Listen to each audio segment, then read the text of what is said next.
Good morning student, আশা করছি সকলেই ভালো আছে। আজকে নিয়ে এলাম শর্টকাট টিপসের অঙ্ক সরল সুদ থেকে। কী আছে? ১৬০০ টাকার ওপর ২ বছর ৪ মাসের সুদের পরিমাণ ২৫২ টাকা হলে বার্ষিক সুদের হার কত? তাহলে পি সমান ১৬০০ টাকা, পি সমান ১৬০০ টাকা, টি সমান হচ্ছে ২ বছর ৪ মাস সমান ২/৪/১২ হচ্ছে ১/৩ সমান হচ্ছে ৭/৩ বছর। আর আর এর মান কী হলো? জিজ্ঞাসা চিহ্ন, বার্ষিক সুদের হার। টি আই সমান কী হচ্ছে? আই সমান হচ্ছে ২৫২ টাকা।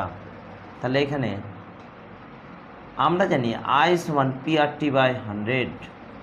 আমরা জানি আই সমান হচ্ছে PRT/100।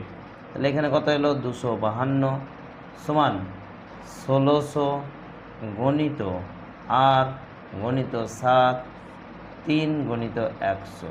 তাহলে এই ৩ শূন্য শূন্য কাটলো, আর কি আছে? ১৬ এখানে ২৫২, তাহলে 7 গণিত ১৬ গণিত 7 গণিত আর সমান হচ্ছে ২৫২ গণিত ৩, আর সমান ২৫২ গণিত ৩ ১৬ গণিত ৭। তাহলে এখানে আমরা যদি ২ দিয়ে কাটি তাহলে এটা কত হবে? ১২৬। এটা হলো কত? ৮। তাহলে এখানে কত?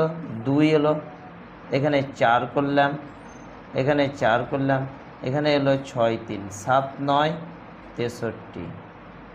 তাহলে এখানে কত এলো? ৩ ৯ ২৭/৪%। ২৭/৪% সমান হচ্ছে ৬/৩/4%। ৬/3 অপশন ডি সঠিক। যদি এই অঙ্কগুলি ভালো লাগে, আবার স্টাডি ম্যাথামেটিক্স চ্যানেলটিকে সাবস্ক্রাইব এবং লাইক করো।